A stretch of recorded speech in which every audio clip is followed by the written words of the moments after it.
ए हबीब आप कहिए, आप बताइए क्या पढ़े लिखे और अनपढ़, एजुकेटेड एंड अनएजुकेटेड, जानने वाले और ना जानने वाले क्या बराबर हो सकते हैं? कुरान पूछ रहा है, कह रहा है, यानी कि तस्दीक चाहता है मेरे नबी की, यानी कि जिसके पास इल्म होगा तो ला इल्म वाले के बराबर नहीं हो सकता। जिसके पास इल्म की रोशनी होगी, जहालत की तारीकी वाला उसकी बराबरी नहीं कर सकता। बिरादरान इस्लाम, दुनिया ने इल्म को दो हिस्सों में तकसीम कर दिया, एक इल्म दीनी और दूसरा इल्म असरी कर दिया, उसको दुनियावी तालीम के नाम से मौसूल कर दिया। लेकिन मैं इस तकसीम से बिल्कुल इत्तेफाक नहीं रखता, ये मेरी अपनी पर्सनल राय है। क्यों? इसलिए कि कोई इल्म दीनी नहीं जब तक दीन की खिदमत का नजरिया ना दिया जाए, और कोई इल्म दुनियावी नहीं जब तक कि उसमें दुनिया हासिल करने की नीयत ना कर ली जाए। हमने कुरान पढ़ा, हदीस पढ़ी, मगर नीयत हमारी दुनिया के हुसूल की हो गई तो क़यामत के दिन उसका हमें कोई अजर नहीं मिलेगा। रब की बारगाह से जवाब मिलेगा, दुनिया में मुहद्दिस कहलाने का शौक था, दुनिया में हाफिज़ कुरान के नारे लगाने का शौक था, वो लगवा चुका मैं दुनिया में। क़यामत के मैदान में तुम्हारा कोई हिस्सा नहीं। अज़ीज़ान गिरामी, मगर इतना याद रखें, इल्म कुरान से ही सारी दुनिया को मिला है। जिन्होंने उसमें गौर तदब्बुर किया, जिसमें फिक्र और तदब्बुर करते हैं, वो लोग दुनिया से लेकर सारे उलूम को अपने पास जमा कर लेते हैं। अज़ीज़ान मोहतरम, मगर आज दुनिया के रेशो के एतबार से अगर हम देखें, अपनी जो हम पर्सनल कैपेसिटी देखते हैं, दुनिया में सबसे ज्यादा लाइल्म कौम हमारी नजर आती है। आज वो कौम जो दुनिया में सबसे ज्यादा इल्म वाली थी, वो कौम जिसके सामने दुनिया के सारे बड़े बड़े लोग ज़ानुए तलम्मुस तय करते थे। मन का तारीख को याद करो, जब स्पेन में तुम्हारी दरसगाहें लगती थी, जब स्पेन में उलमाए इस्लाम बैठकर दरसगाहें लगाते थे, सारी दुनिया के गोरे काले आकर उसी स्पेन के अंदर ज़ानुए तलम्मुस तय करते थे। सारी दुनिया को इल्म हमारी दरसगाहों से दिया जाता था। मगर अज़ीज़ान गिरामी, जमाने में करवट बदली, हमने मुस्तफा की तारीख को भुला दिया, हमने असलाफ के किरदार को फरामोश कर दिया, हमने नबी के की सीरत से अपने कदमों को हटा दिया। आज हमारी कौम दुनिया के अंदर जिल्लत और रुसवाई के कारे अमीर में गिरने लगी है।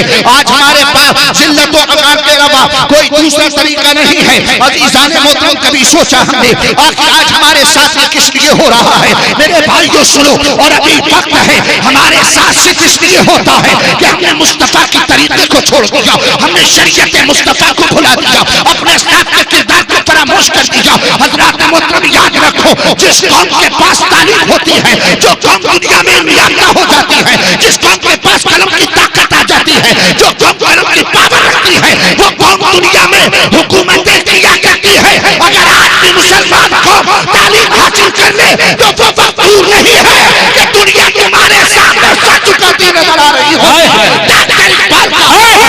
आज भी हमें गिराई दे रहा है, आज भी हो जो बराहीन साहिबा पैदा आज कर सकती है अंदाज़े गुलिस्ता। नारे तकबीर, नारे रिसालत, जश्न दस्तारबंदी। वाह वाह वाह, हज़रात मोहतरम, तालीम हासिल करो।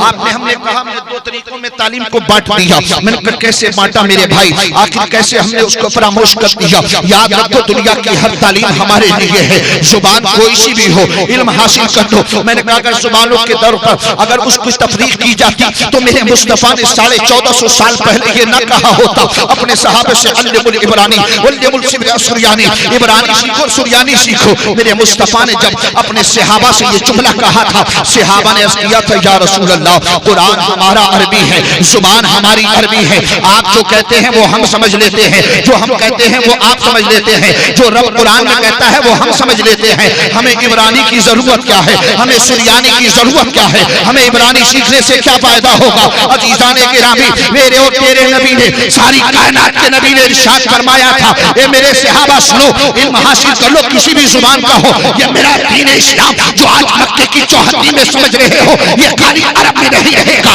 जब ये अरब की चौहद्दी से निकलकर ईरान से शाम में पहुंचेगा और वहां पर जब इस्लाम की तबलीग होगी, अगर कोई इस्लाम पर से खून मारेगा, अगर कोई इस्लाम के खिलाफ खड़ा होगा, अगर तुम्हारे पास उस जुबान का इल्म ना होगा, इस्लाम की हिमायत कैसे करोगे, उसका जवाब कैसे दोगे, उसका जवाब कैसे पेश करोगे? अजीजान गिरामी, नबी ने फरमा दिया, जुबान कोई भी हो, अगर नियत दीन की तबलीग की है तो आजमान हासिल कर ले। अगर अंग्रेजी है, अंग्रेजी में हासिल कर, सुरियानी है, सुरियानी हासिल कर, स्पेनिश है, स्पेनिश हासिल कर। नियत ये रख, जब जब जरूरत होगी मेरी कौम को मैं खड़े होकर मुस्तफा के दीन की तबलीग करूंगा। तेरा एक एक पट होगा, दुनिया भी कामयाब हो जाए, दुनिया भी तेरा कामयाब। नारे तकबीर, नारे रिसालत, मदरसा खैरुल इस्लाम, मजहबे इस्लाम।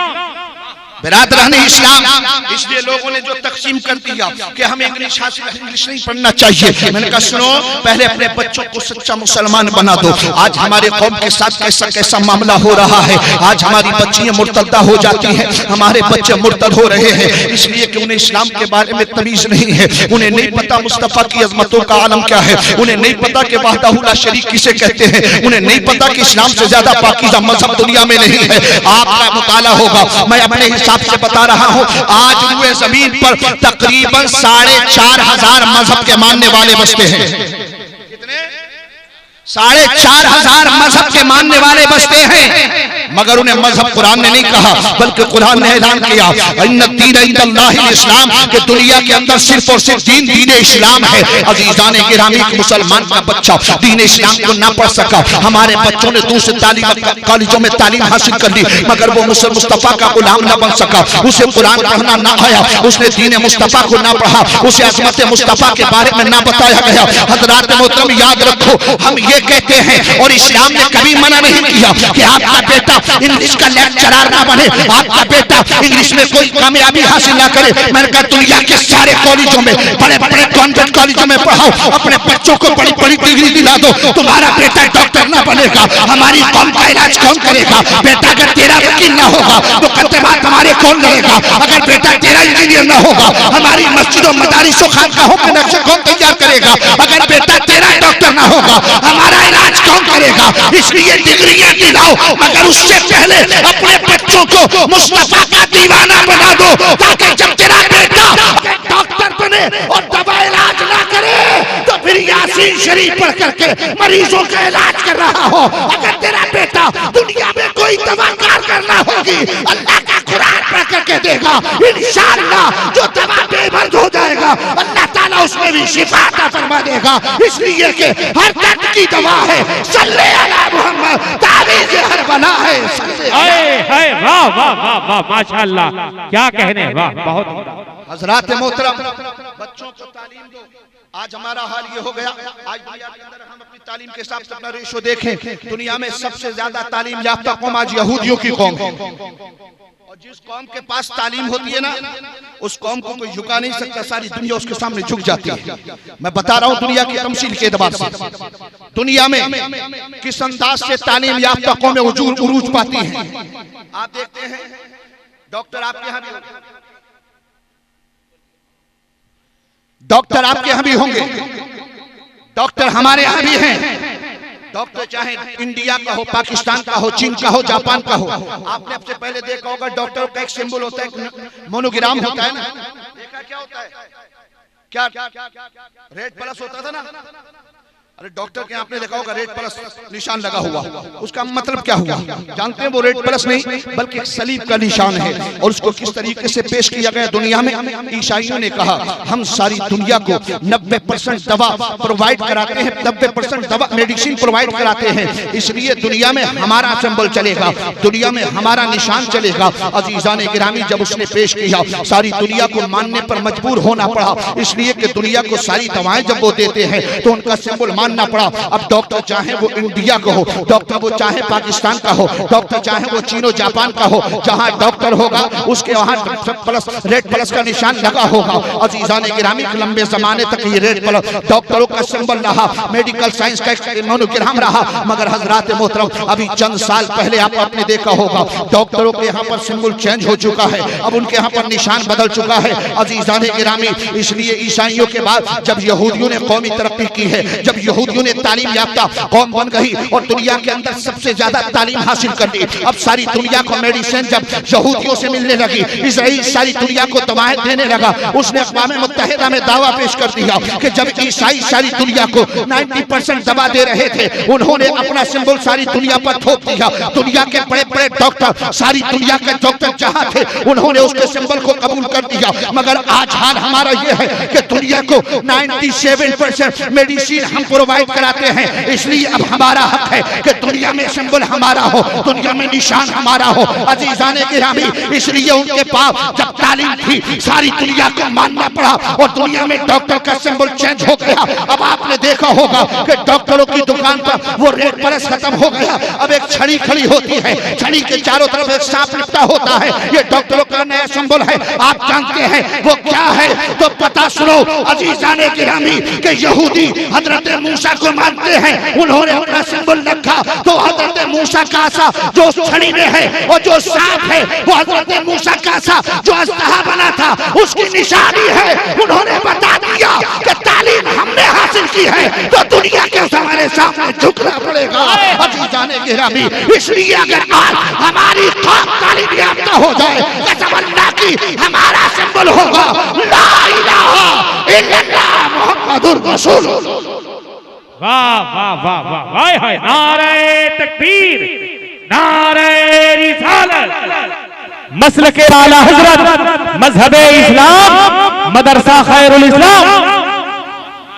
मगर याद रखें तालीम हमें हासिल करना होगी। आज देख रहे हैं हमारा हाल क्या हो रहा है, हमारे साथ में हर तरीके से छल किया जाता है, हमारी बच्चियों को उनकी इज्जतों के साथ खिलवाड़ कर दिया जाता है, उनके माइंड को कहा जाता है कि देखो इस्लाम ने तुम्हें किस तरह पाबंद कर दिया है, इस्लाम ने औरतों के हुकूक मारे हैं, इस्लाम ने औरतों को पाबंद करके रखा है, इस्लाम ने मर्दों को हुकूक ज्यादा दिए हैं, औरतों के हुकूक इस्लाम में कम है। अजीजाने गिरामी, सारे 4,000 मज़ाहिब वालों के सामने ये फकीर कादरी का एक चैलेंज है कि लाओ दुनिया के अंदर कोई ऐसा मजहब जो इस्लाम की तरह औरत को इज्जत देने वाला हो, लाओ कोई ऐसा मजहब जो इस्लाम की तरह औरत को मकाम देने वाला हो। मैंने कहा दुनिया में कोई ऐसा मजहब है जो इस औरत को इतना मकाम दे? औरत को इस्लाम ने मजहब ऐसा दिया कि औरत को अगर घर में बच्ची बनकर पैदा होती है, सरकार की हदीस कहती है कि अल्लाह की रहमत बनकर बेटी घर में आती है, और जिस घर में अल्लाह की रहमत बनकर बेटी आ जाती है 40 दिन तक रहमत के फरिश्ते उस घर में दाखिल होते रहते हैं।